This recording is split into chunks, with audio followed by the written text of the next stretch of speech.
Hello and welcome back. Um, got all the window holes, the small holes drilled. I gotta ream them out. Or do I have a ream? Yeah, I gotta ream them out like these. Yeah, but I have all the little tiny holes all done. These I'm gonna leave blacked out. I do have to drill the bigger holes and then go in there and file that square for those windows there. But I wanted to get some things to video, so I went last night and hit it with a black, hit it with a white, and I'm trying something new. Is while the white was still a little tacky, you could touch it, but it was like tacky. I put these strips down then. I'm hoping that would eliminate a step of putting glue down, and it seems like they are pretty well on there. I'm thinking the adhesion and the paint would bond together, and then when the paint fully dries, that would give us the stickiness. Now we'll see once we start soldering, and then we can tug on wires and see if they're lifted. So I got all those down on both top and bottom. Did a layout. This is what Gary suggested. Some reason I had two of these left. These are too high density, so I just kind of split them apart. I know I've been using. I kind of buy his kits and then I do some things of my own and add lights too. Like I added a strip back here to help with these lights back here because I seen on his photos that his lights back here, windows back there, were not getting a lot of light, and it's a hard area because you got this here. But what also with that being flat there, it raises a lot of issues with. There's a row of windows here that I just didn't drill out because putting this together like this and kind of peeking, trying to peek. This is a hard saucer to line up, and I got one of them has a warp. I think it's this bottom one. Yeah, so I would set it like this and kind of peek in there and see what room you have. And there's not a lot. And then really at all, like, I might be able to get that bottom row to glow now that I put that strip there. I might. There's what, one, a single, a double window, a double window, and a double window. Probably out here you probably could get those. So maybe I'll drill those two doubles on the ends. I might be able to get some of these other ones. The single one that's way in here, probably not. And then the other thing I'm having an issue with is these cluster of, I guess it's I don't know if it's an observation deck window or some type of recreation hall area that has windows. I can get something like that, and then we get to put a photo etch piece down for that. We have these two photo etch pieces here to go there, and they give you a nice light blocking. And so I'm probably going to cut that whole piece of plastic out and then just put the photo etch over top, and then do a window maker on it, and maybe tint the window maker a little blue just to give it a different vibe back there. But that's even deeper, or it's in the same plane as those windows we were talking about, but it's even worse because it lines up right where the bridge has to, the battle bridge here has to pop into there. So that's kind of why they have that recess. So that's right there. As you can see, and probably not because it's so dark, but those windows are there. And that lines up right at the closest piece. So since this is going to be together, it's not like you're going to see any of this. So one option I'm thinking of to get that to work is to go like this. And I might actually drill some holes right here and here where those windows set. Because there's enough light, I believe, bouncing inside this thing that some of it will come up, and I can have it come up from here all the way up through. And this will all be glued down, so you'll never know how it's getting its light, because there's no way from the inside of the saucer to get light in there. I couldn't sandwich a LED back here. Maybe take a bulb and blast it towards the back. But we'll do a test. I'll get this squished down and cut these windows cut out and see if this strip that I put on here will give it, because I don't want these back windows to be bright. If it's a recreational area, they would have some low lighting in there anyway, where the rest of the ship's going to be bright. Because I have that light strip, I believe it's not right under these row of windows here. I believe it's somewhere here. So if that's true, she's somewhere about here, which would give me plenty of light, because it will be directly under those holes to blow through. Also, what I noticed, like on pictures, is there's a little white light that I'm seeing, like on the box covers. I'm going to look more on the TV show and the movie to see if holds true.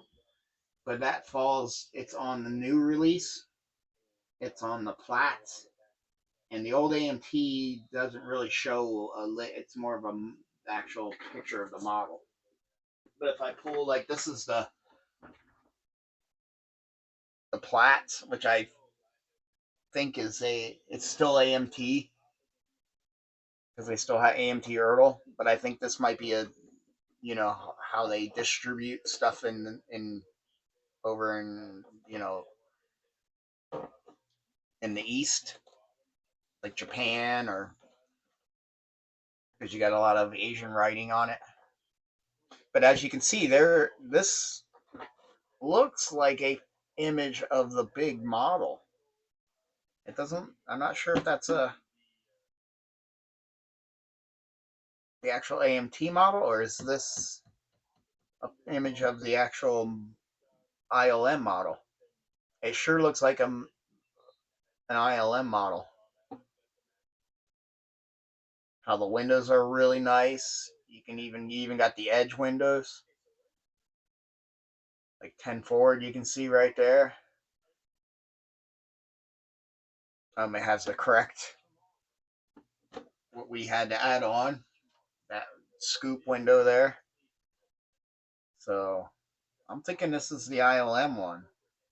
You see the lights on the bottom in the back where we ran the fiber optics out. But yeah, there's a window, right? There's a light right there that coincides with the white light there. They're kind of yellow, but I think that might just be the picture, because these don't look red and green either. So, but I'm not 100% sure. But it's on here, and it's even on this one. And this one you can tell it's a model kit because it doesn't have the scooped in window. They just have the 3 blacked out windows. So I'm going to add that even though this is closed. So how I'm going to do that, and this will probably be the way to do it anyway, I'll drill a little hole and stick a fiber optic through. Like I said, there's enough light bouncing in here. If I get a fiber optic to scoop and get into that light, it'll give me enough light there. So we'll do that. That way I don't have to have another actual light there. And it can be, and I would like it to be a little dimmer than what's going on this one. Grab the right saucer. Yeah, because that'll coincide with those. So if I put that little one, and it being a smaller one would make more sense because it's not on the outer edges. So I'll use my biggest fiber optic to make it a little bigger. But I'd like to add that. But that was a easy solution. So we will start doing some wiring, and I'll try to keep my wirings out of the way so I can eventually come back and ream those holes out. But yeah, I can't use these bits to ream, because then what I end up doing is I'll come in and drill and then just push it up and it'll chunk through and kind of almost router between, you know, all those holes and one long piece. But these are a little fragile, especially right there where the actual drill bit meets this part there. It's fragile. It breaks right there. Sometimes when I've had a couple break, I can actually just get a little bit of the drill bit in a chuck and drilled on like that. So that's what I did for most of them. But I do have some more stable where they're a little more flexible. Sometimes a little bit of flex in the bit is nice because then it means it's not brittle. But here's the small ish. That might be the smallest one there. We'll go in here, pick the right one of these to ream it out because these I can do more side action. I can actually flex those. The worst thing about some of these that flex is once they flex, they don't spring back, and then you'll get that wobble. But I think these are a little better than the ones I had do that. So that's what we're gonna do there. But I wanted to keep this moving and keep having things to video because that will take. You got to take your time. Drilling all these little holes with such tiny bits. You can see here I started off with a bigger bit. It still fit into the window frame, but it was a bigger bit. And I think I got the whole bottom drilled that way.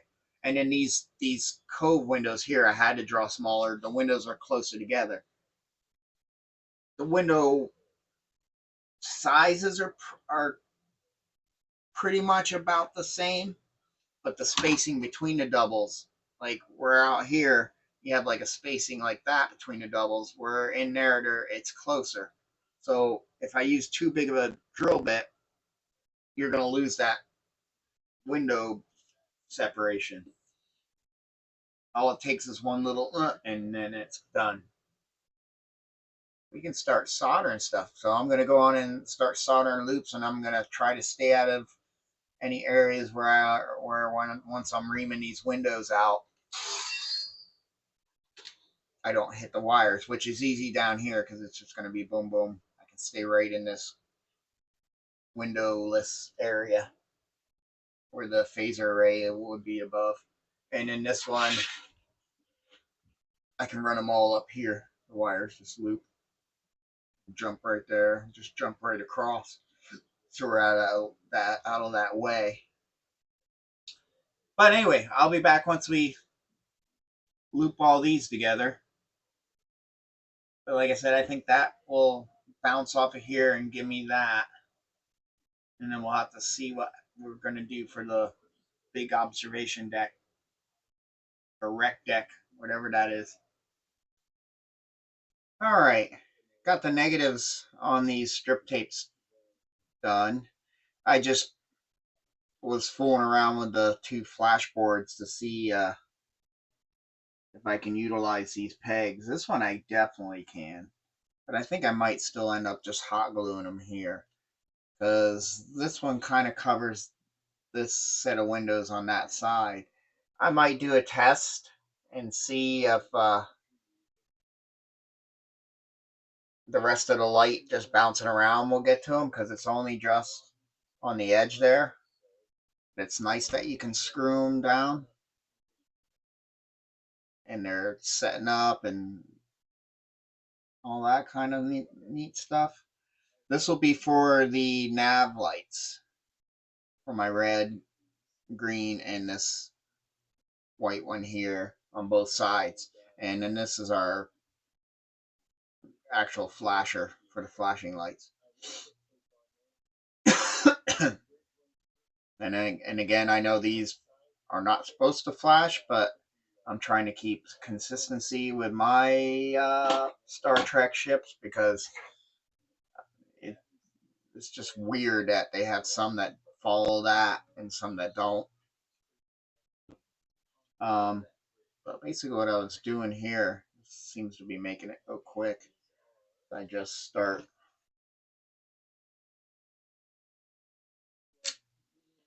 stripping wire and then work on just getting one wire attached, one half of the wire attached at least.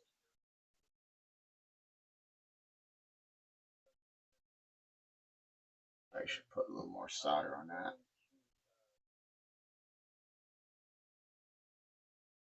There we go.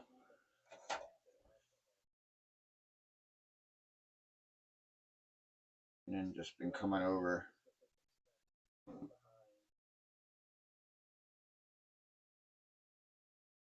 and cutting them. This way I can just concentrate on the wire in my hand and just go to the next and then come back and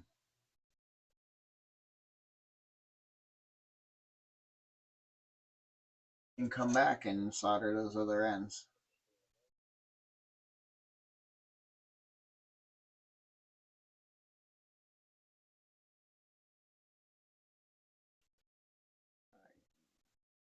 Use a little more solder as well. Yeah.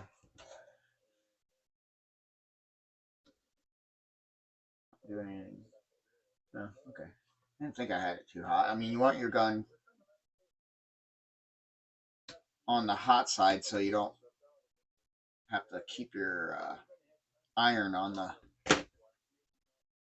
circuits too long, because that's when it damages. Actually, damage usually happens more when you're soldering gun is more in the cold side. You have to sit here and hold your iron to the soldering terminals too long. And what it does is then it sends heat throughout everything and unsolders stuff and can damage other stuff that don't want to get too hot.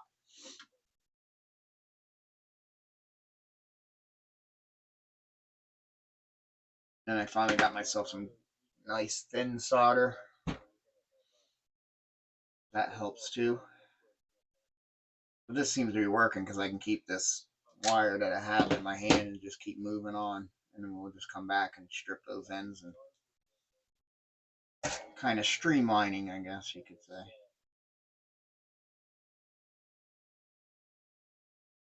There we go. And then we can just come back and strip all these.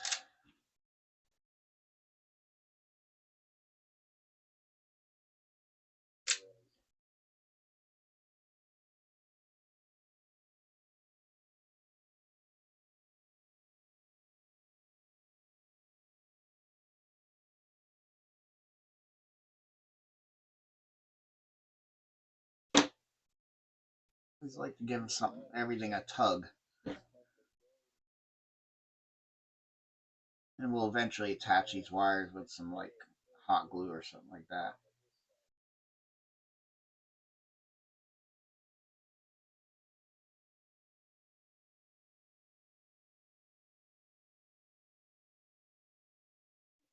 I also got the clear parts in.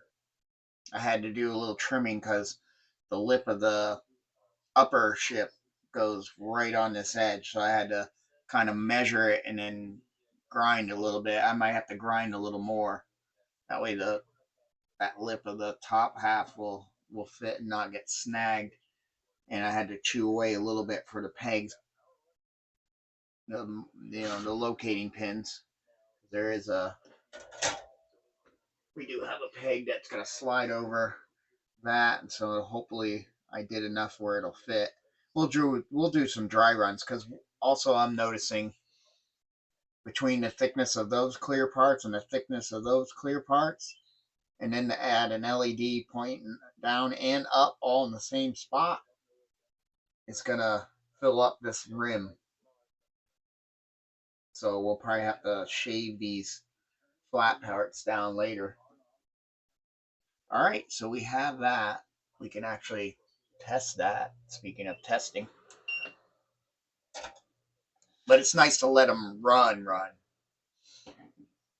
instead of just doing a quick little. All right, connections are good.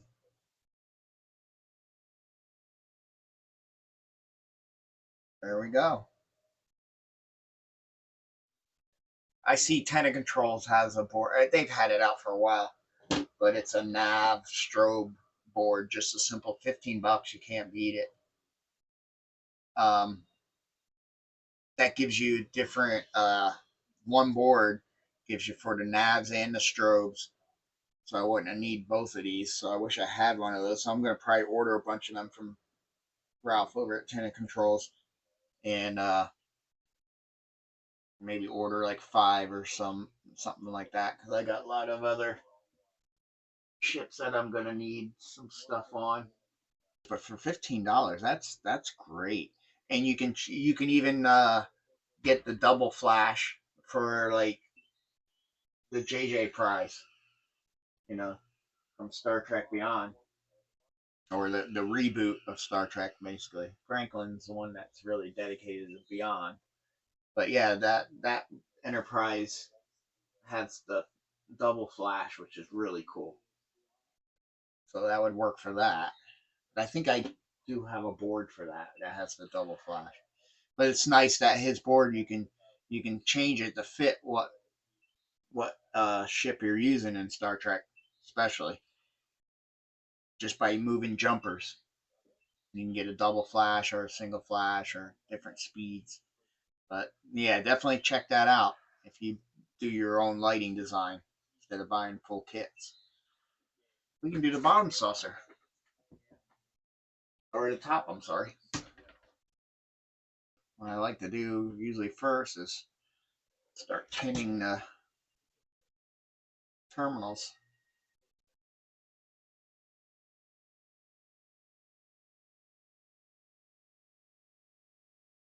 Plus, in order, this is a nice thing Gary does, and I do it too because I have my own cables to do this. It's always a pain in the neck to solder, the jumper between the two. So what you do, he actually gave you two. Yeah, I thought that in his instructions he said cut it, and you just solder one to the top and one to the bottom, and then you just plug these in. But this way it gives you, everything soldered, and then you have one of these on the top and one on the bottom, and then all you do is plug them in and close the lid. You don't have to sit there and try to solder a jumper across and then close the lid.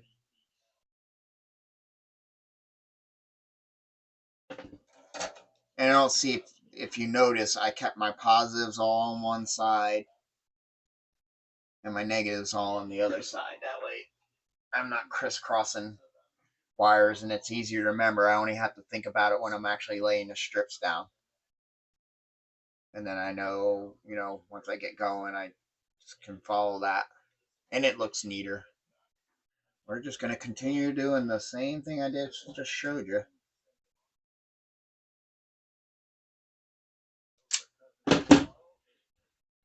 Start with this one, and at this point we can pull you all the way out.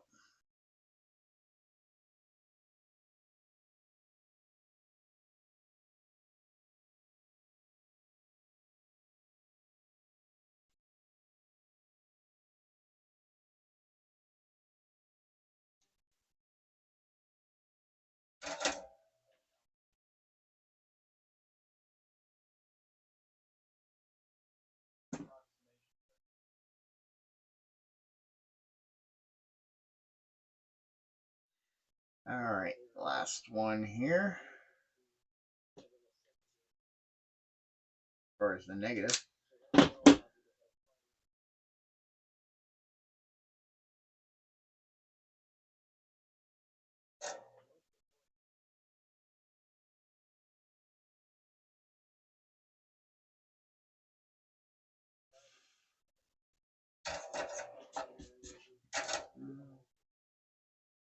Here. go. And wow, that wire made it through the whole thing. I mean, I have jumpers to go from areas, but and I think yeah, and I use some of it for the nacelles on the other model, so that's great. Gary gave you plenty of wire to. He always does, but that's great. I'm going through that same thing with this build. Lou's talking about having to keep going, so he's working over the weekends on his enterprise. It's kind of like here. I get home from work, I'm so tired, and chemo wiped me out, especially going through 3 treatments. And I don't mean 3 single treatments, 3 groups of 12. 12. Is it 12? I think it's 6. It's usually 3 months of chemo, I believe they were doing for me. Now, some of the first ones we did full chemo, and then we did light chemo, so I think I did 6 and then 6. So those were 12 all in a row. But I think it's 6. Yeah, 2, 4, 6, 3 months. And after doing that 3 times, plus some of the first 2, I had light chemos after the surgery. It's kind of like they did chemo the first time, shrink the tumor, and then we removed what was left, and then we did chemo again, and then we went into light chemo after the full chemo. Or did we do light chemo after the surgery? I think that's it. We did light chemo after the surgery because we didn't have to do full. The first time I think I did full chemo even after, and then light. And then when they had to go back and get another tumor in the liver, I think I did full chemo, surgery, and then light chemo. They didn't have to hit my full body. You know, it wasn't full of. Where the first one I was stage 4, so I had tumors everywhere. And that's why this build is so important to me, and that's why I'm taking my time, because I really want this to be nice, because this is my tribute to Boyd, and I know what he went through. Seeing his last videos, I could see as his treatments progressed. I know what he doesn't have to say anything. I just know by the voice and by the look, his hands, how they were looking, and how shaky you get. I remember I was extremely shaky. Your hands get dry, so you can't pick anything up. There's no oils in your fingers. The chemo dries you right out, so there's no oils in your fingers. And those oils in your hands actually help you grab things. But then I guess he caught that cold, and that was my biggest worry, is catching a cold. You do not want to get sick when you're going through chemotherapy, that's for sure. And then my first chemo I went through started in February, up here in Pennsylvania, so I was constantly making sure I was warm. Um, yeah, so that's why this is so important for me, because no one really ever knows what it's like until you actually go through that. There's no way to explain it. It's still tough for my family and friends to understand. Like, they're sometimes I think they forget because I'm doing so well, but that all can turn south quick. Like, it could come back again. So I try to take every day as every day is a blessing. And to be still 6 years, 7 years now going, when I was pretty much, if it was a car accident that helped them find it. And if I didn't have that car accident, they were saying probably within 6 months, between 3 to 6 months, I would have been too far gone.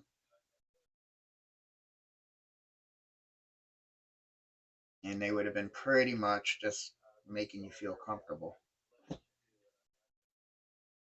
you can look at some of my older videos, and you can see my hands. I call them old man hands. You would get so wrinkled, your skin would get wrinkly and dry, and yeah, you'd get thin. All right, but no more talking about that. But yeah, that's why this is an important build to me, because and he was so good with like friends of his who's gone through this.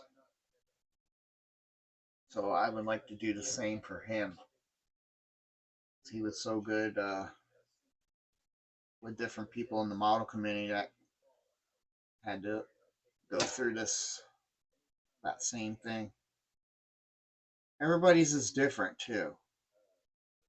Even if you're diagnosed with the same style, like I had colon cancer, so everybody's different. Everybody's body's different. Everybody reacts to treatment different. I mean, they have stuff they know what they're going to expect, but how drastic it is per person is always different. Some people take to chemo really easy. I did. It worked extremely well.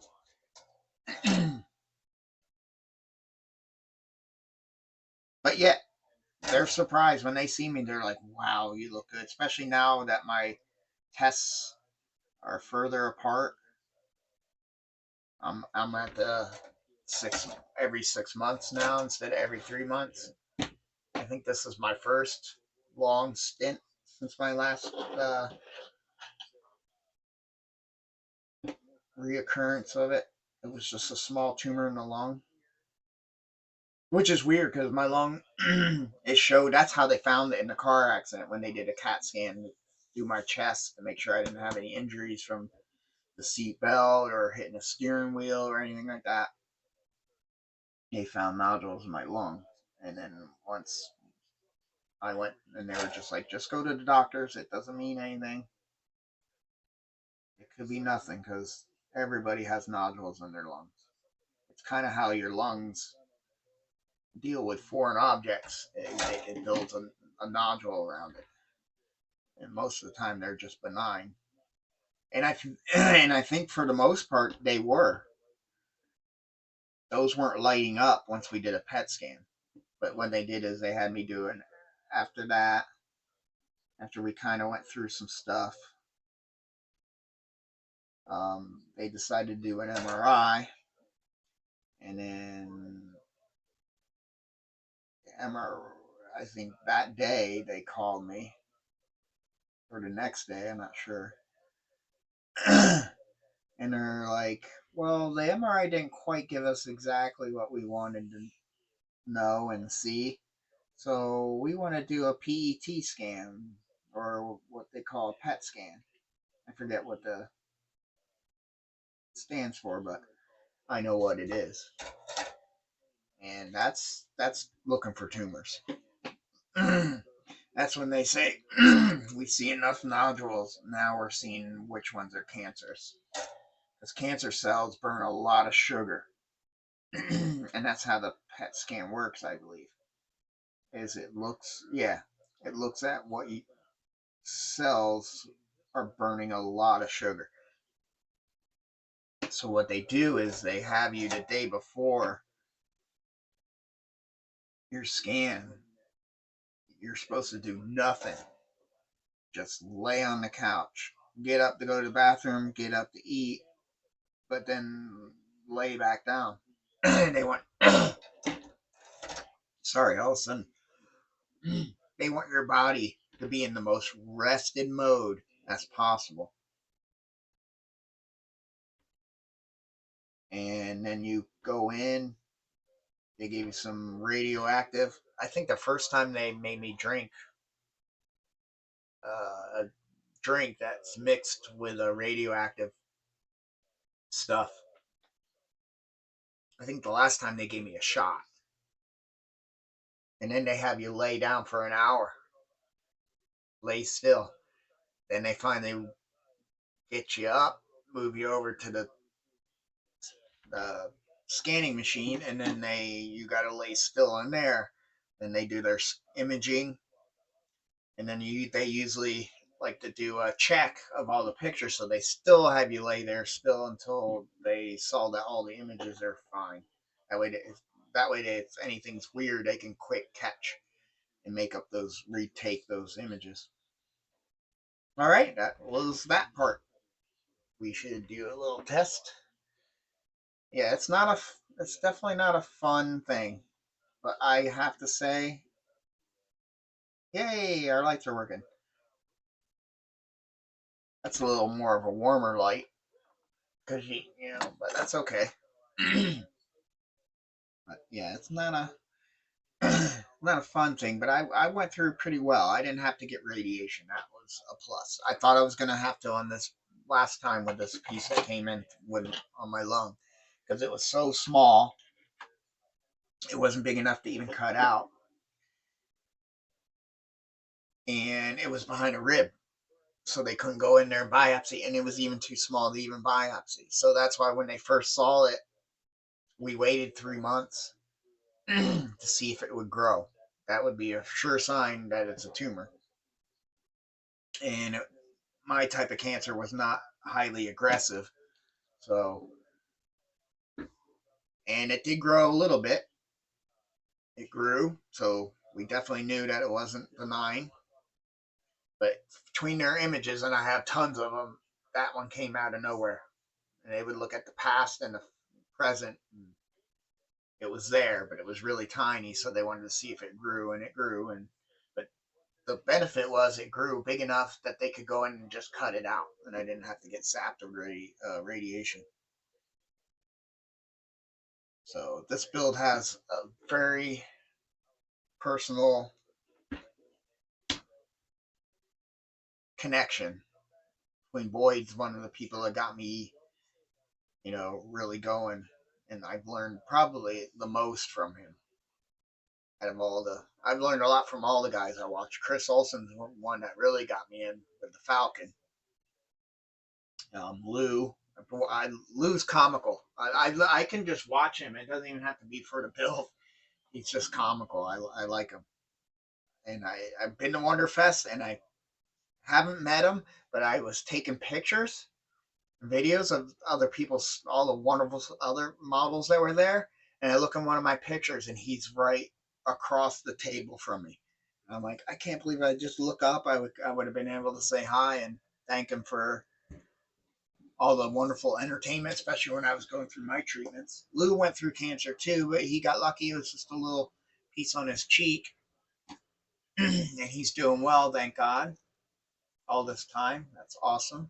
He's to a yearly checkup, which, you know, what I'm going to have to go through, but that's okay. I want to go through the year. And that's it. That's a good sign. That's a sign of, yeah. But all right. Well, we're going to leave it at that and see if I want to try to start messing with these. That's the only things that gotta happen, and that's here. I mean, I can get that little LED. We can get that little LED there in. Or should I wait until I drill? No, I can have that. Then we can put that in, and we'll do the top hat. Well, I got the hole drilled for the top hat LED to go through. It'll be coming through the other side, of course, and we'll have to cut this down a little bit because otherwise it sticks up way high. But we got some windows on the back here that I'm trying to drill through. So I tape that down to keep it a little more stable. Let's see we can get these through. I got 3 in, we got 3 more.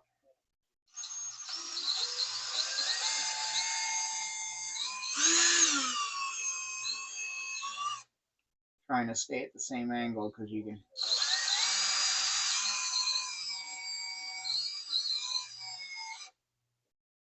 change how they look just by tilting up and down.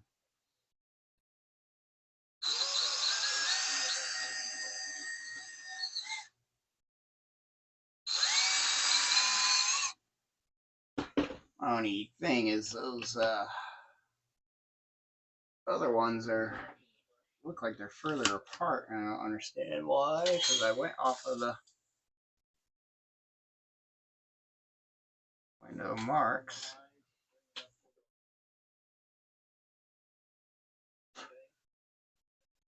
There, that's fixing it. I'm kind of pushing at an angle to close up the spaces between the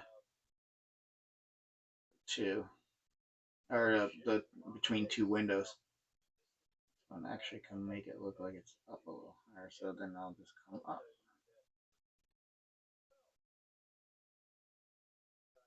But this is hard to do that. There we go. Just how you're angled with the drill. And does light want to come through? Hey. And then these, I don't know if I could drill them out with by hand. Let's try one. Probably, it's just going to take a while.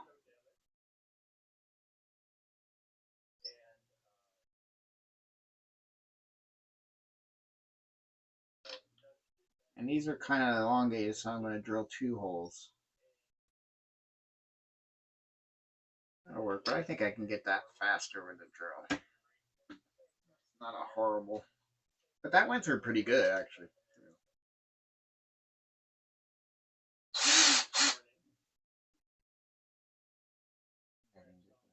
Drill.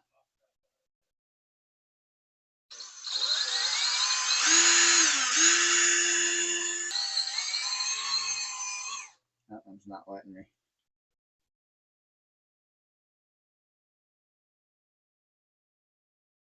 Well, maybe this is a better idea.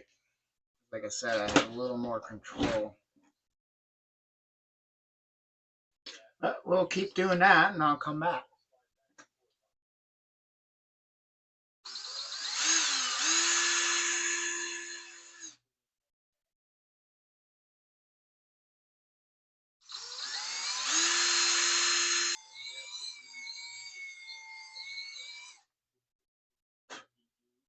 That just means we reamed that one out already.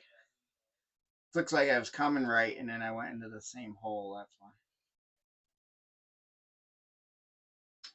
Right, let's keep going.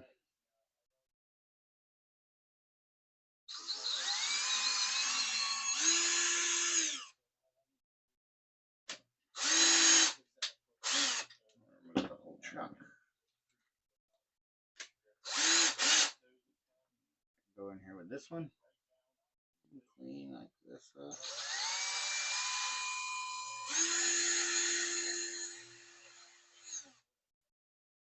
Yep.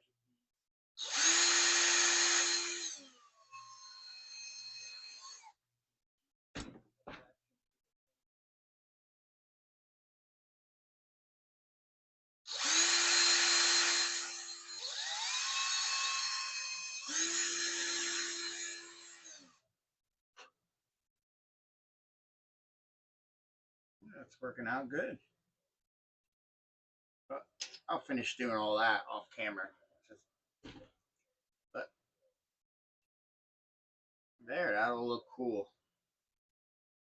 And we're gonna have to do the same thing as run a little black paint in there and then some white. And that will do that. Well, okay. Here she is all lit up. I just put the top saucer and the bottom saucer on there to see and hooked up the lights. Actually ran the power straight through the hall to the main power there and just tied the 2 upper and lower circuits together to run them all, and it's looking pretty good. It's going to be much better once we ream all these tiny holes into one big slot, so it's like the rest. But let's see if it looks any better with the lights out. Yeah, kind of tilt it.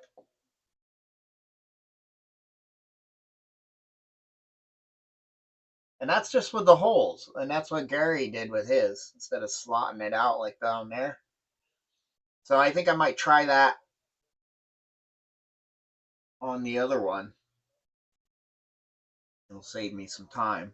But this one I do want to actually take the time to ream out all the holes to make them even with this. I think it would look weird with, especially with this ship. Because this one I want to come out nice. Yeah, so everything's working. Now we got to get the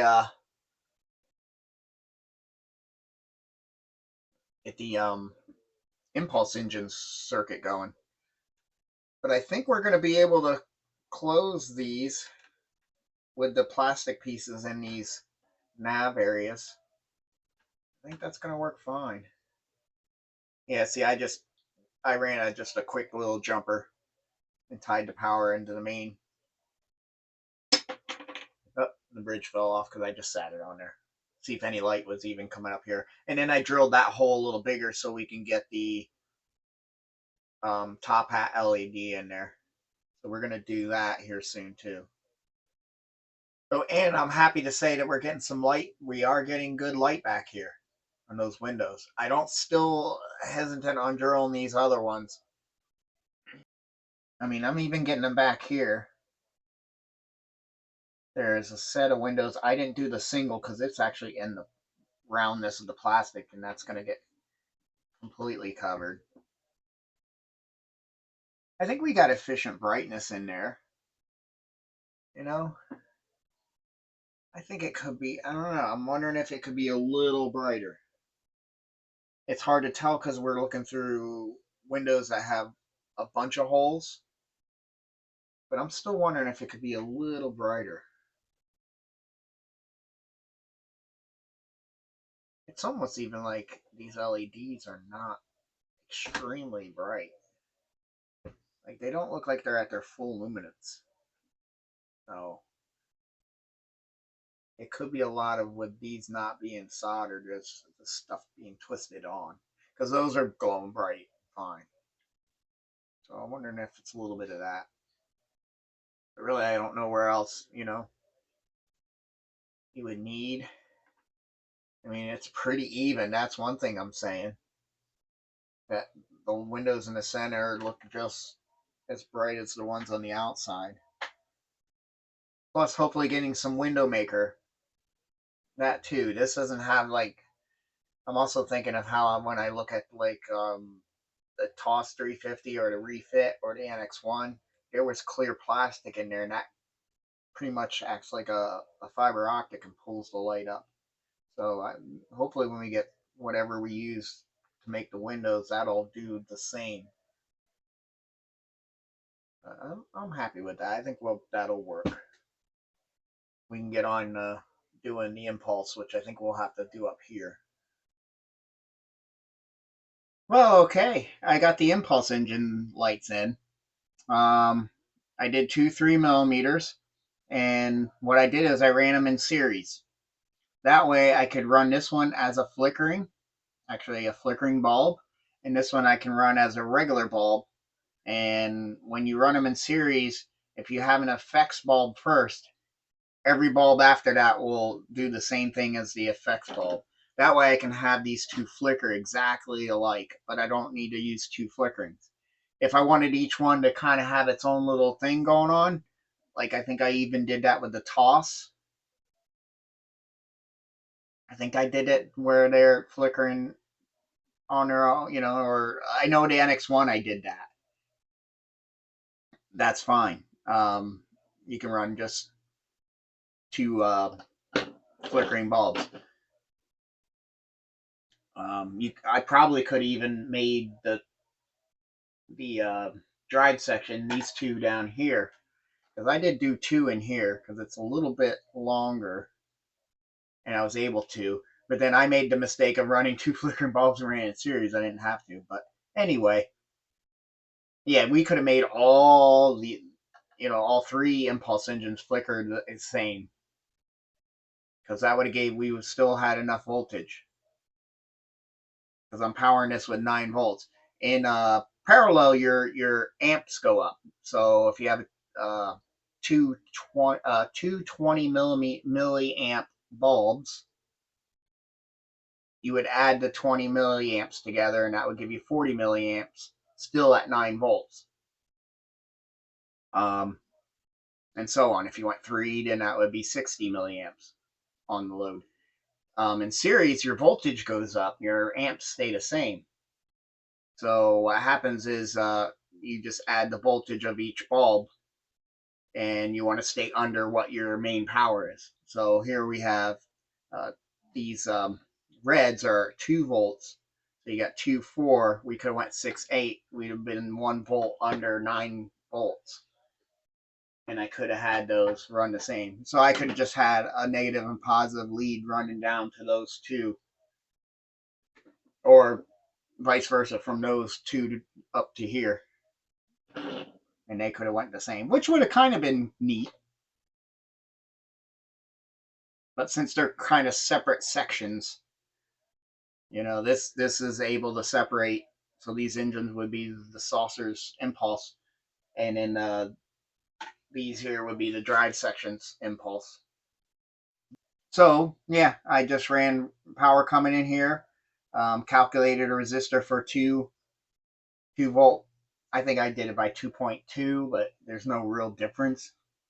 That gave me a 230 resistor, but I only have a 270, so you always do the next one up. That's closest to what it's telling you or what you calculate. And then what happens is it comes out a negative. I ran a white wire into this positive, and then finish the loop out this negative, and I just jumpered the negative with the LED strip. And there we go. They're running. And I think it's kind of neat to have the both of them go at the same. And then that third one will be, a little different. And what I'm going to get ready to do is start gluing these down. I got this white bulb that will light up the bridge area, and did the same thing, cut the dome off, scuffed it. Got a little 3-volt battery here, so we can see that. See if we can get any light through anything here. We got a light block it yet too. But yeah, we're getting light through the windows. Really nice. So I'm hoping once we paint this black, and I might actually even use a little silver to try to get the light to bounce a little more in there, because these windows are at such a weird angle. They'll be better once we router them out, which I'm going to do soon, because I want to get this glued down. But we got to get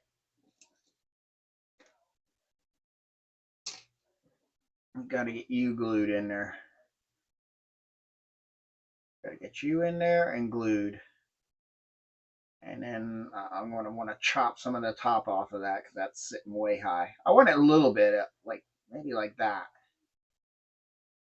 So it's a light, almost looks like a light on a tower. Plus then you'll get a little perspective all the way around. Yeah, I don't know. Maybe leave it the way it is. No, because see, it looks just like a big clear thing sticking up. If we do that, we should still be able to see it from all angles. Yeah, so all my power, all white lights are going to need a resistor. Those light LED strips have a resistor. That's what that is. I got to remember. Yeah, my navs will, because I'll be running off of this board, and you need resistors for that. What this is a train signal flash. Those train signal signs that have the X in white that says railroad, and it has the two red lights, and it goes ding, ding, ding between the two red lights. That's what this can do. There's your power in, and then from those lights, they actually give you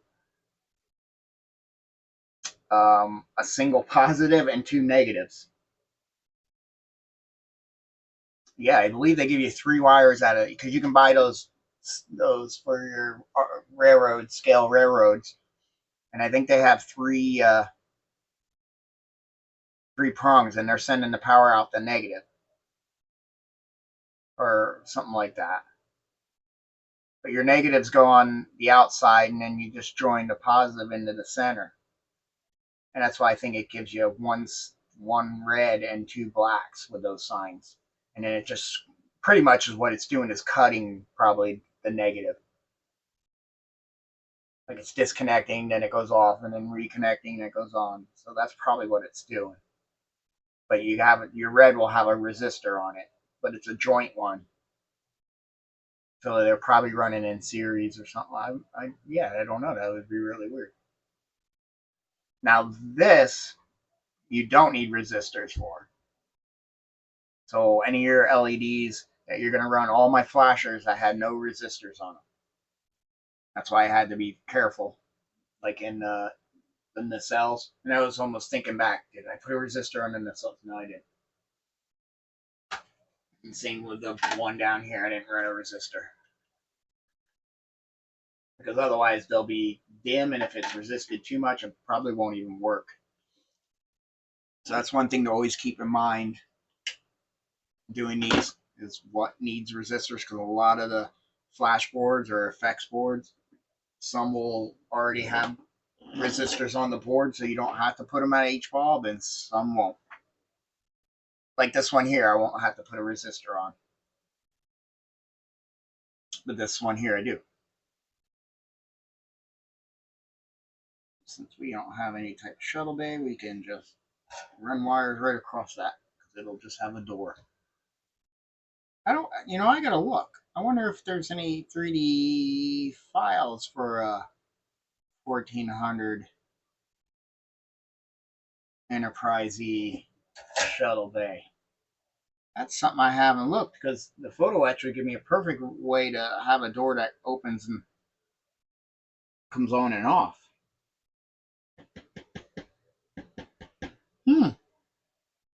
I'm going to have to look before I close this up. If there is, this would be out of the way. I made that so it all can do that. And then we're also going to have this dome that's probably where it would cause a problem. Where you probably wouldn't be able to do it with this model. With that big pain in the butt socket be in the way. Not really. I mean, the shuttle bay wouldn't need to be that deep. The floor would be at this level, I would think. Yeah, you could do it. You could most definitely do it. It doesn't have to be that high. It would only have to be, you could just do like that. It would only really be like going across like that. And that's below that little socket. That dome's down for the neck. I wonder if someone does. And the only reason I just thought about that is because Blue and Aztec, was just talking about Helios gives you an option to have a shuttle bay that you have to install. And I know he was making sure that he was out of the way for the shuttle bay to fit. And I don't know if I would do a shuttle bay on all 3. Definitely not the one with the saucer separation. Well, this yellow it will shrink down quite small compared to what it is before you heat it up. All right. Should we do another test? I think so. do the impulse engines.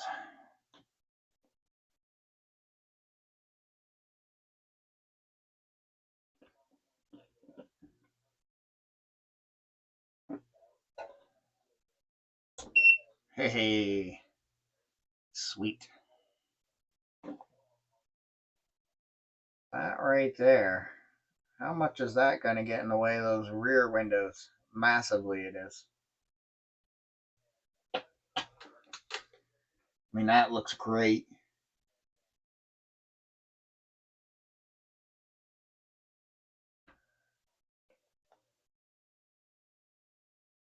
You can kind of see it, especially if I block. All that plastic's glowing, but yeah, I think we're going to have to do an SMD. I got to order a bunch more of the whites, but yeah, that would be the way to go. Now let's see if I have a clear plastic piece I can stick in there. I've got a bunch of those little small ones. They got a smaller diameter. They were, I think, marker lights on the NX1. Oh yeah, that's the way to do it.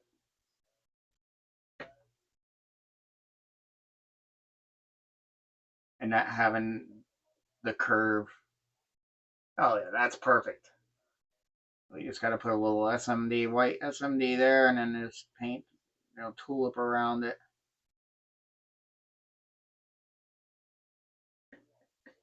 But we'll take that out and put it somewhere safe. So yeah, I'm gonna start I think that's the best thing. Yeah, I'm gonna start reaming these out, and then we'll be back when we'll get the wiring done for this little one. But first, we want to ream this out, paint it black. I think I'll just do a silver or white. I might try silver, see if that gives me a little more reflection. And we'll be back. So I got this in. I mean, it's not glued down, but we got the windows all reamed out, so that's looking good. That light's working. And then what I did is I used a clear part instead of the top hat. And that seems to be working good. And then glued a white SMD light on there. And we'll do a little test on it again. And get a hold of this wire here.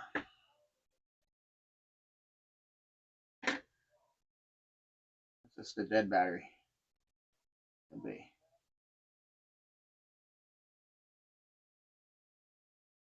There it goes. As we can see, that's lighting. And we got it pretty much light blocked back here, so it's not going to make these back windows flash when it flashes. And one other addition I did, because it just felt like there wasn't enough light in the center of the saucer. Everything's kind of out here and in here. Flip this over.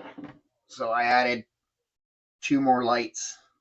I did the high density or dual density strips right there. That'll give me 3 little lights in that little area, just to help that bounce around, especially when it comes to the bottom down here with all these angled ones.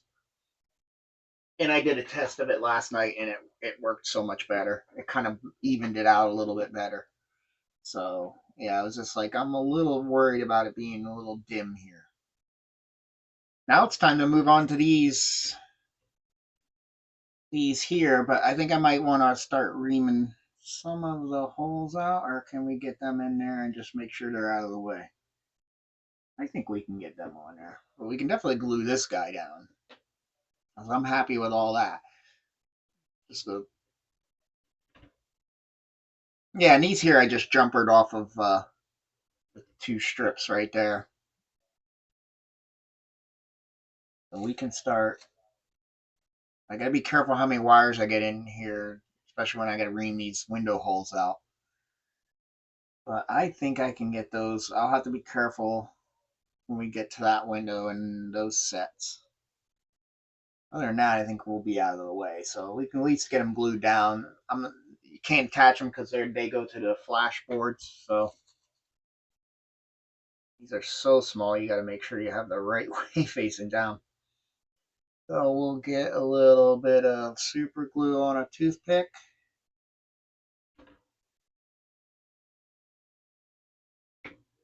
And see if we can get this to go down. And I should probably get some quick set. Or accelerator, I should say. And probably put the top on it because I don't want a gallon of it. Those spray and pump bottles for some of these activators suck. They either shoot a big stream of it or, none of them have that misting like pump spray. It's either, kind of like WD. And it soaks like all this area for just a little dab of glue that you need accelerator on. And I don't like the aerosols. They smell worse. And it's not healthy stuff to be breathing anyway. So someone, I think, turned me on in a comment saying he just empties them into something like this, and this works great.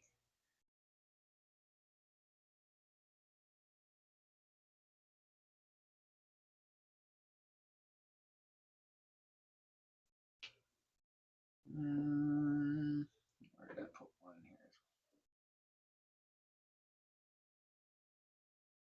here? Where's my, there's these tweezers.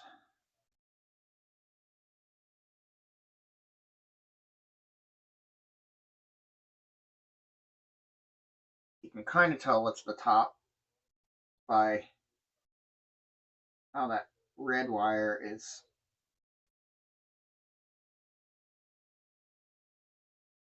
floating over it. It kind of comes over the top, solder to its point.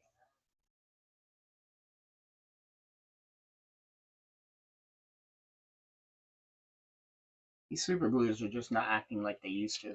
Some used to set up so quick you never had time to do anything.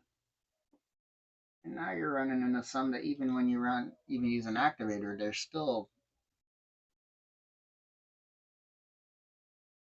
what's around like that is. It's still loose, and that shouldn't be. Activator hits it, that's it. I'm gonna say from how things have been going. Let's make sure this is green before we.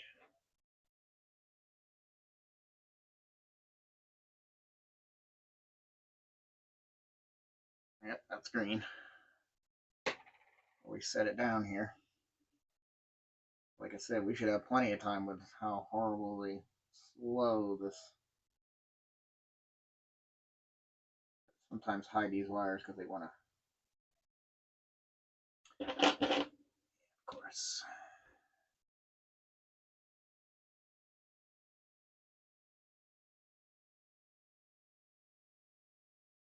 Don't make it any easier when you're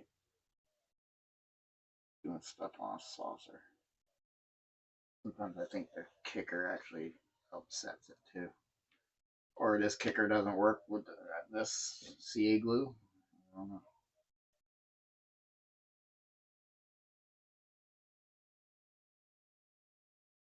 The whole purpose I'm afraid of is it's starting to build up, and then we will have a clash of the LEDs when this gets sandwiched, because you really, like I said, this is the only height you have, because the bottom of the saucer is flat. And I didn't want to put my lights way out in here like other people did because they're using the bulbs. It's just wrong. The nav lights are out on the ends, not. They were putting them on the other side of this, which didn't put your light. You see a lot of people, if you get past that post, that puts your light like right here. And that's not where it is. It's pretty much out to the ends. And then we need a white for there. I need to order some more whites because I got a whole bunch of other ships that are going to need it.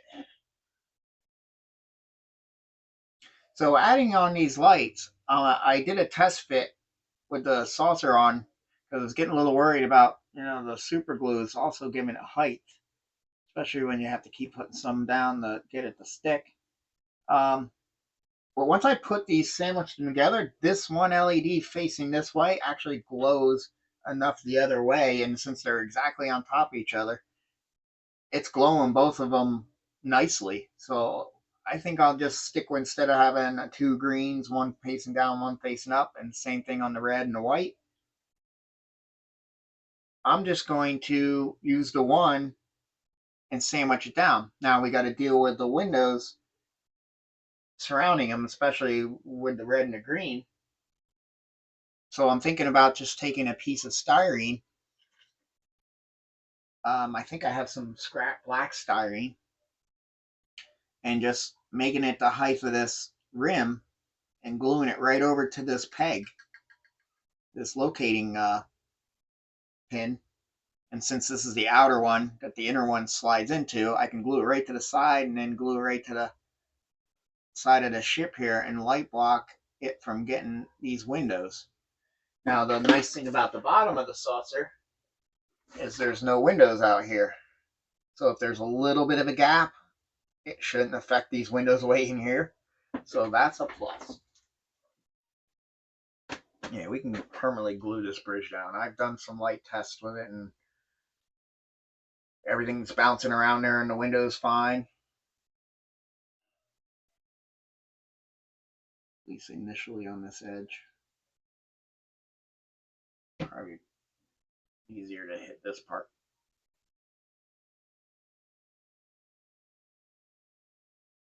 I mean, this glue is pretty much, this Tamiya in the orange, pretty much Revell glue. Just you're using a brush applicator instead of a nozzle.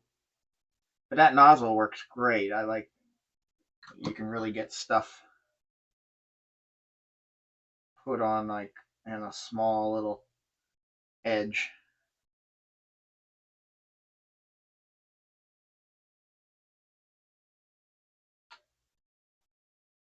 There we go.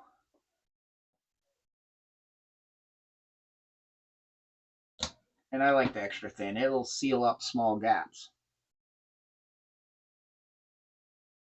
It just wicks itself around.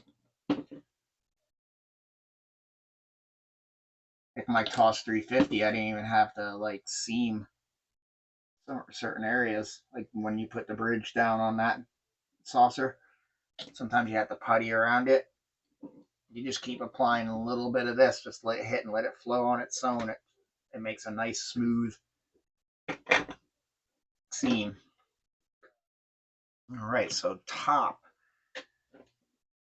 spot, except for reaming out the holes, I think we got everything. Got our impulse, we got all our saucer, we added some more here, we got our bridge lighting. We got our navs, which should work for the bottom. Bottom, we just need to, and that's it. I think the bottom is good. We just got to start getting things. Now we don't have to do those, I'm hoping. Start doing these. We're good on the top. As far as per second. Let's take this off.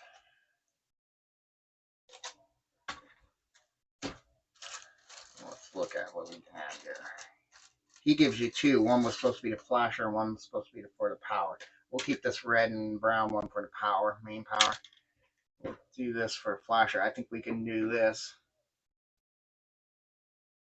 And on the other end, attach all those 3 LEDs to this. And then that way, when we're ready to close the lid, we can just plug them in and set the top. But we can keep testing, and all we have to do is plug in. This one here, like I said, we'll just send a lead up. Once it's all together, once the whole ship's all together, the flasher's coming from the lower half, we can solder right here together. And then the one from the top can all solder to that. I don't think I need to make a plug for that. I can make things long enough. And we just got to choose which one you want positive and which one you want negative. We'll keep the, let's go with the, do the orange as a positive. It's closer to red than yellow is. Cut it in half. We'll make the socket there. Should get my solder gun running too. It's good to tin these. That go, especially if you're using these screw terminals. It's still good to tin them.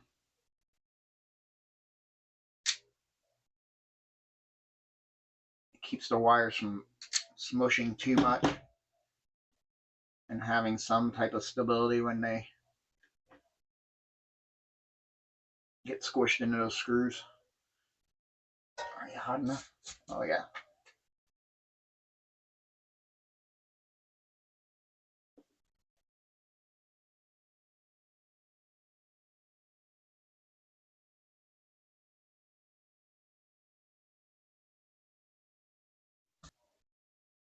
Orange is going to be positive.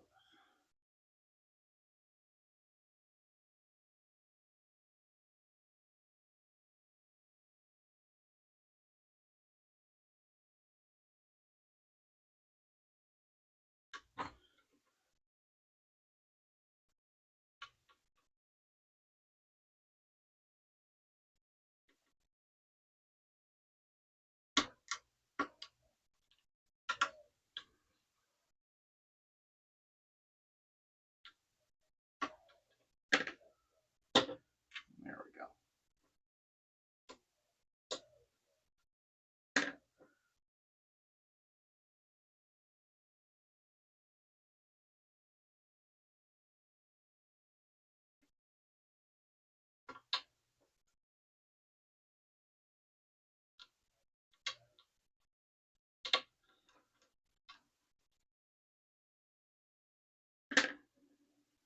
And will she circle around and meet everybody? Yeah, perfect.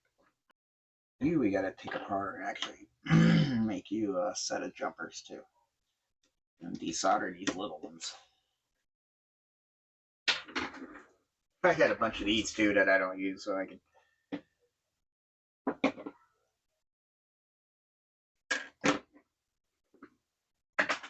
A lot of times people send them with you with like certain things, and that's where you get them.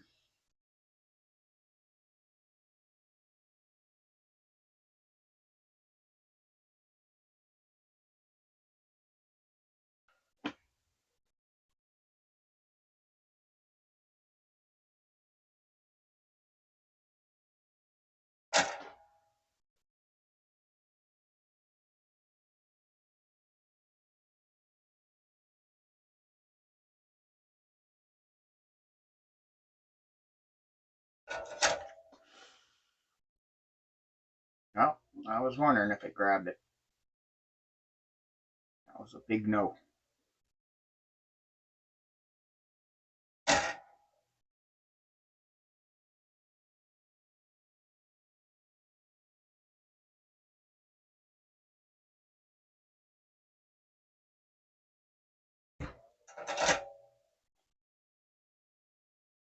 We'll just temporarily stick you back here because we're gonna have to. Or do I just solder jumpers on it now while I have? That would probably be smart.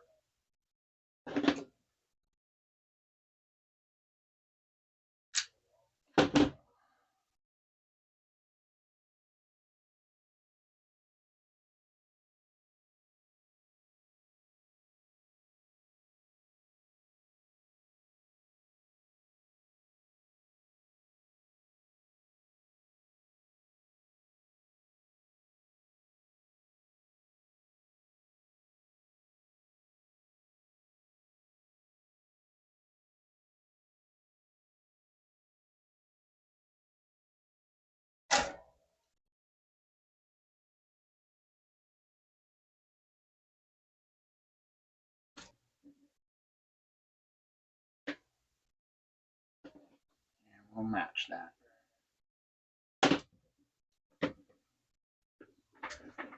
Okay, so now I can actually put you back there. So far from they're not blocking anything, so I'm not overly worried about it. I don't know if I know.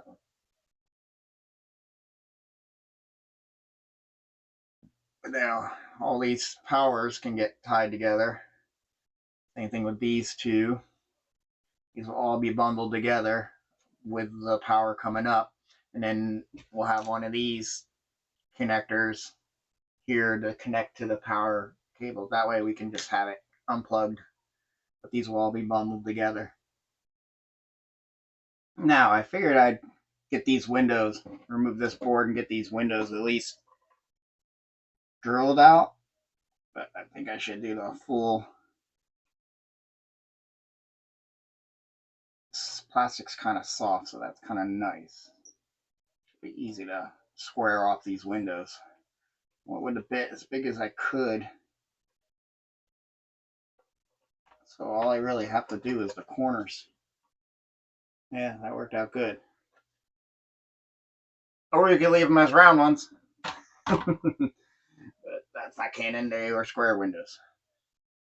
Now we just got to clean up with a, I don't know if I can, since it's so soft, I might even be able just to clean it up with a blade.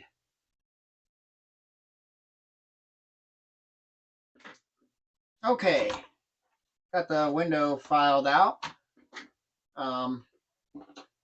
Went pretty smooth. Being soft plastic, I drilled the hole out big enough, and then this file is an actual square file. That's the size of the window, so it worked out great.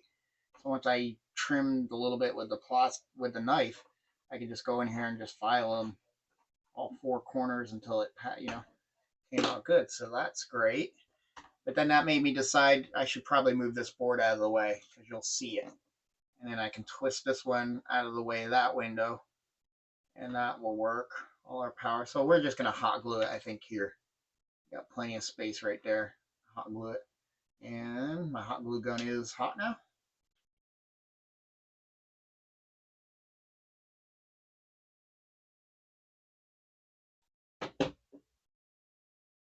Stick her down really quick. Right there. Not hitting any windows. Let's twist that so that never has a situation to get in the way.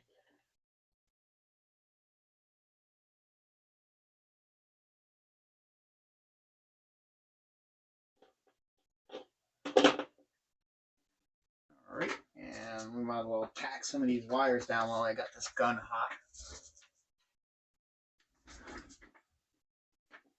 Just like to give a little tack in some areas.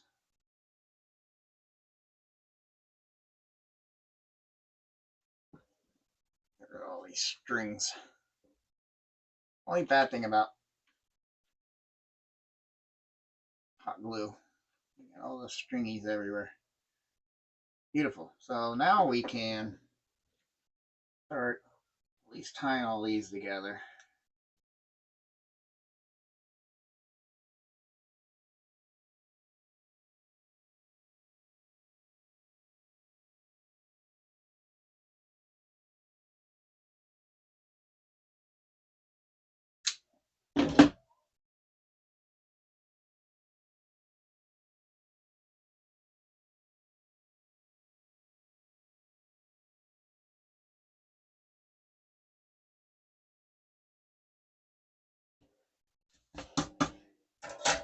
Right, there we go.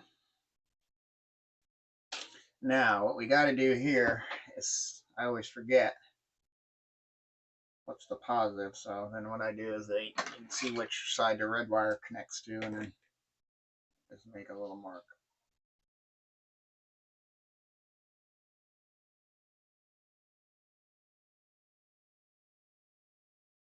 That way I don't have a brain fart. I even do it. I did a red dot and a green dot so I don't screw up and get my navigation lights wrong.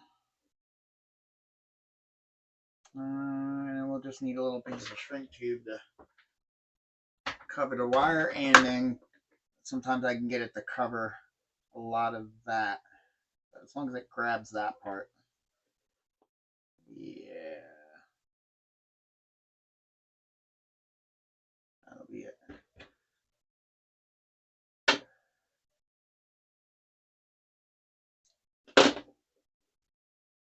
Then we're going to want to get these two to,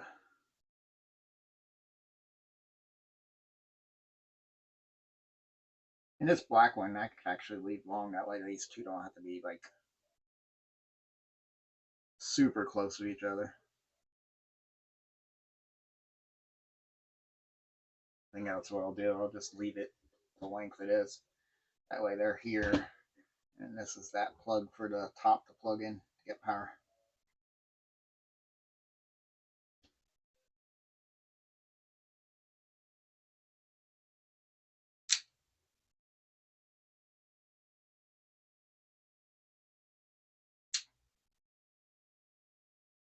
I'm going to tin that. Sometimes it's good to actually even stick this in here. That way it keeps the...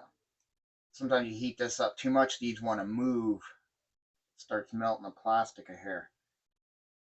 So sometimes it's actually good to connect those, and it keeps those pins straight. All right. Allow me to grab you.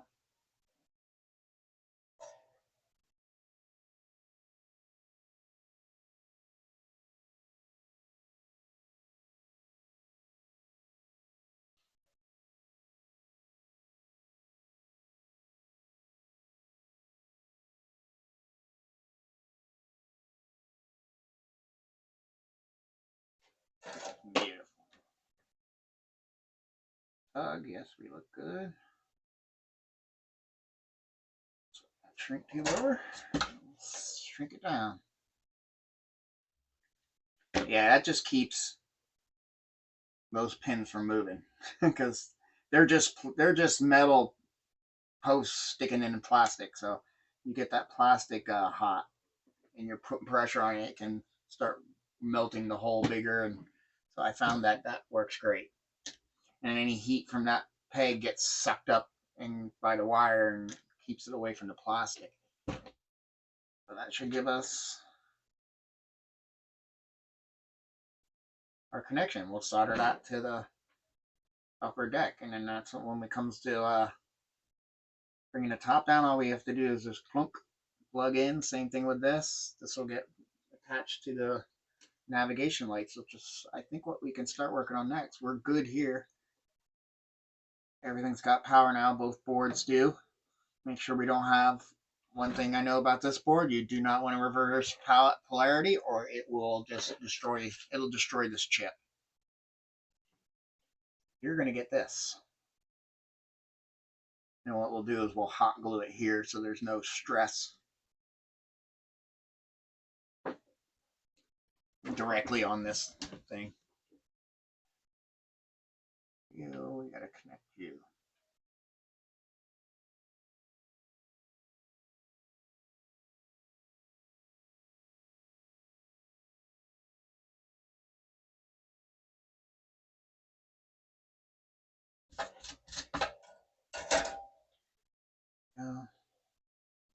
All that wire. Let's get a healthier piece of solder point here. Both these.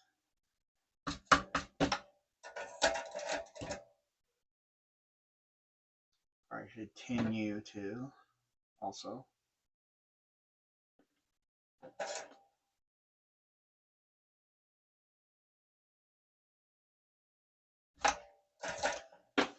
And again, we don't need all that wire.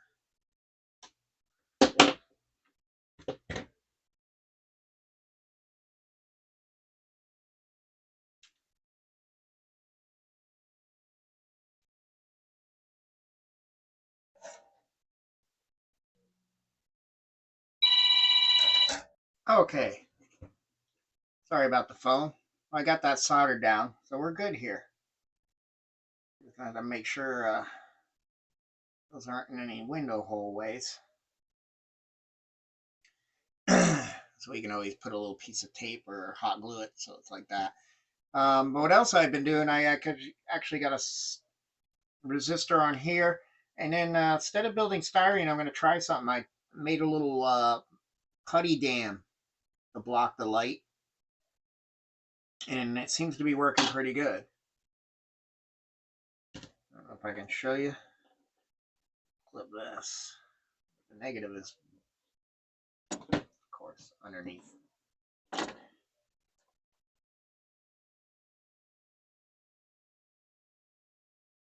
That seems to be blocking it. I'm not getting any bleed except up through the top, even not being a white putty. So I think I'm going to try that. And then hopefully it'll reflect up into the other nav light and we don't have to run, you know, another set of LEDs. But we got to keep moving on and put more resistors on here. So I'll continue on putting the resistors. Got just 2 more to do, and we'll tie all them together.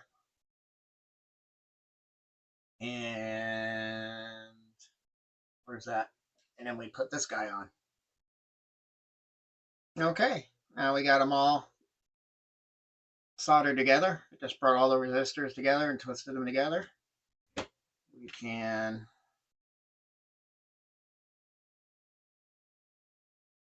now add you. Get this a bigger strip.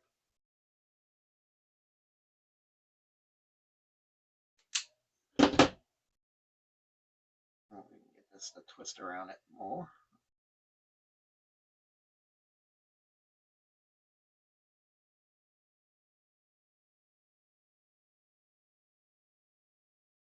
Voila. That is all soldered.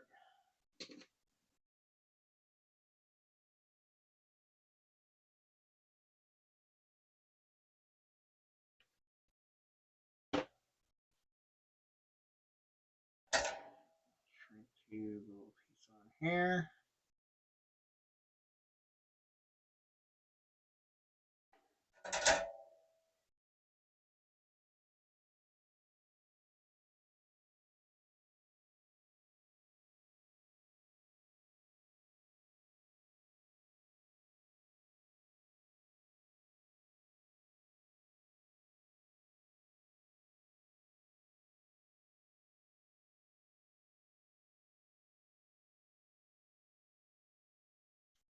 Okay, and a little shrink tube.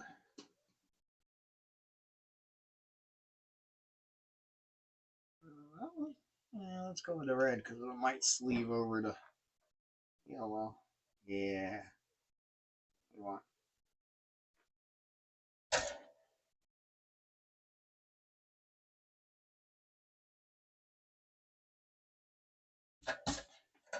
Okay, now how can we test this without actually plugging everything in really quick? Oh, might be able to stab.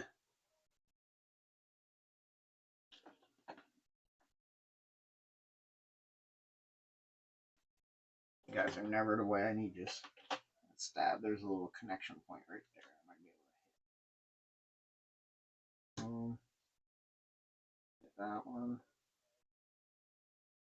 Bingo. Red, white, and green. Beautiful. Well, okay. I think we're good on all these. I was just looking. Everything is lit up in here. Yep. And there's our connection for main power. There's our connection for the navs. That's the strobe. We can hopefully maybe get down to here. Everything's good on here. We got power coming in. Make sure everything's positive and negative correctly, especially this one. This one, I think it just won't work. All right, I think we can do, that's pretty much for electronics. And lighting and everything's pretty much, I think, done. Yeah. We're all good here. We just gotta, I started sanding some of the seams here. Just gotta start doing all that and start cleaning up these trenches and here too and cut those fiber optics off. But let's see if we can get this all together and see what we got.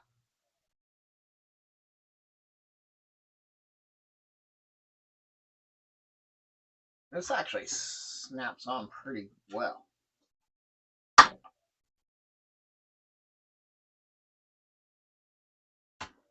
I'm amazed how well that holds.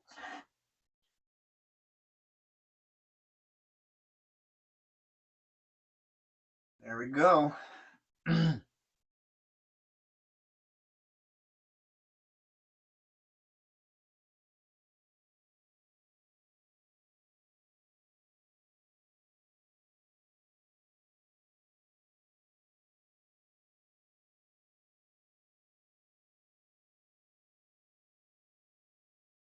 right, we should be able to, at this stage,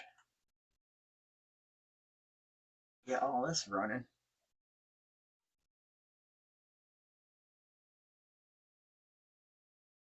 Hey, look, and we even got flashing lights back there. Oh, we got something going on right there. Which is a little weird. I have to pull that guy open. Working last night, see, that's why. And then we can still pop that apart. I've run this ship many a times for long periods of time.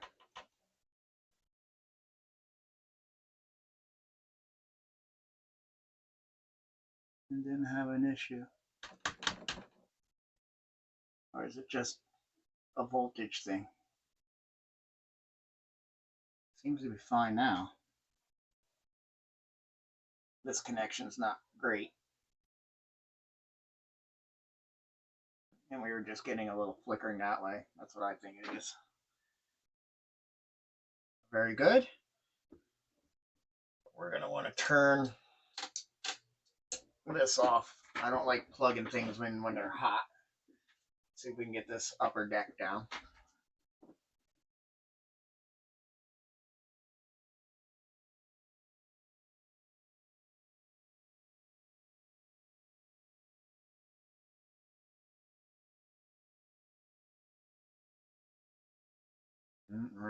Helio.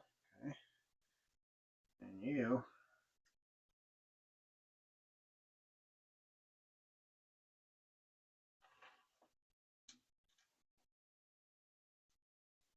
Oh, you know what I need? Right on holding the saucer. These wire spools were giving you pretty close to a good balance. There we go.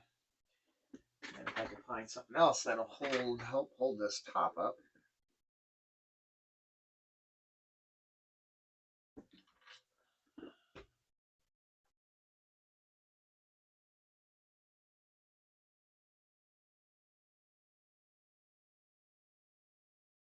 That.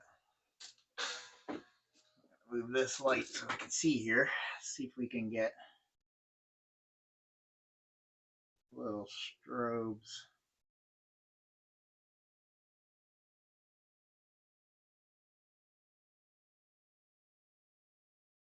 I'd like to have as much running tonight and overnight as possible so I know everything is working.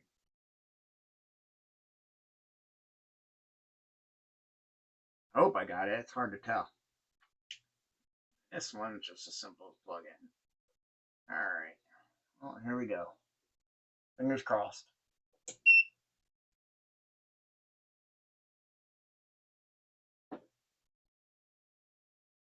Oh, flashers are working. Nabs are working. Anyway, faster. I want them pretty much at the slowest setting.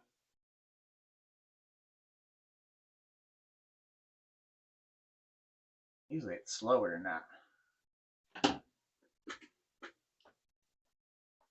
Yeah, it's a little weird that it's so fast. Usually I can go a little slower. That's it.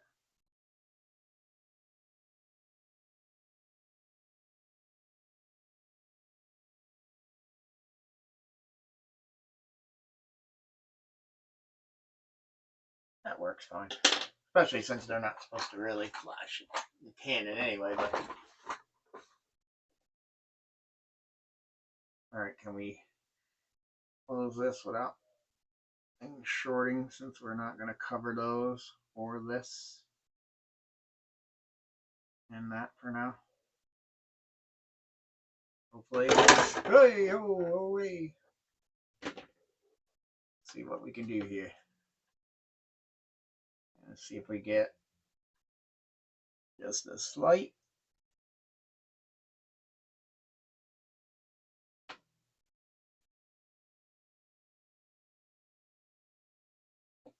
I think they just snapped in. Well, at least that port side did.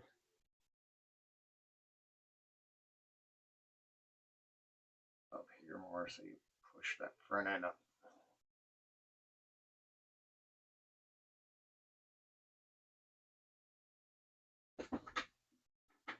But it's glowing the bottom ones really well. I think that was fine just doing that. Saved you on LEDs.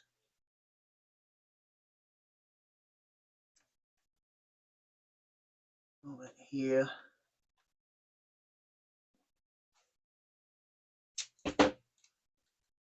Right here.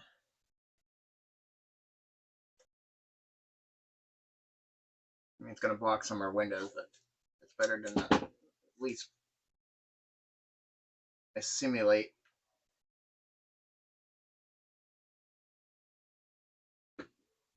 Yeah, I won't get so much bleed through here, and then I can really see. But yeah, those are working good.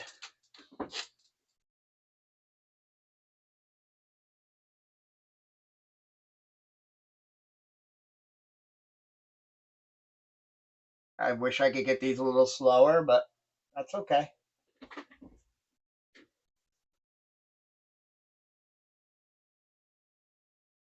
Nice.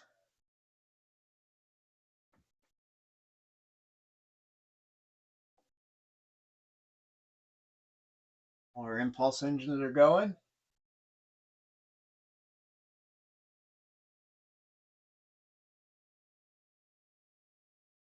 As long as they're going slower than these flashers. So I'll have to get a little bit of black paint around that photo etch to block the light from coming underneath it, but it's really not that bad. We're getting good light out of, fairly good light. It might be hard, but we're still getting light out of the back of the bridge. The ones out front look really good.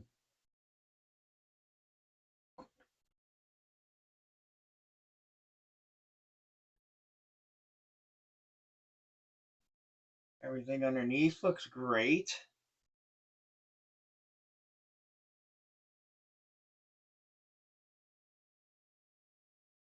But yeah, see how they're strobing just fine.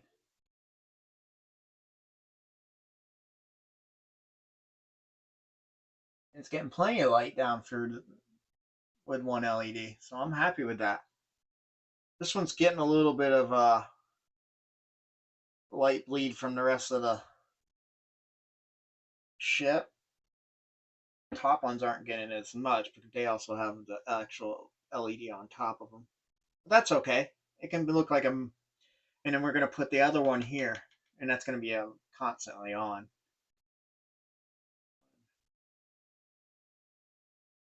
Yeah, and all those windows are lighting up nice. I think it definitely helped adding more light into the center here. I can flip it all the way over here and really look. Yeah.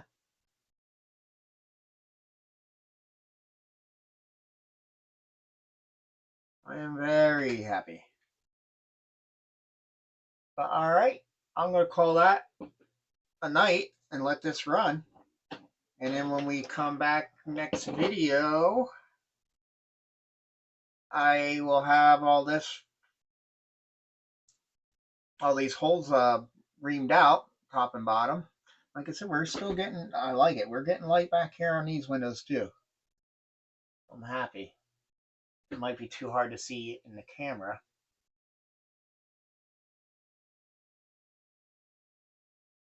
You can kind of see them glowing. And they may get better when this crunches down, but and then we still got to do, can't forget about those windows back there yet. So that's probably going to be part of our video. We're going to cut that out and get the photo etch in there.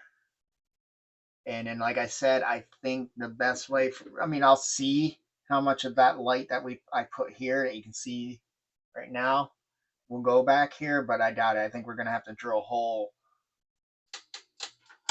right down straight through this piece and get robbed some of the light that's in there, because there's plenty of light bouncing around inside there. And like I said, it's actually the light strip is right about there anyway, so it should be able to go through all that and give me. I don't want these bright, the observation deck or recreation deck, whatever that is, or arboretum. I think it might be kind of like the reef it has down low in front. I think that's like an arboretum. So, okay, till next time.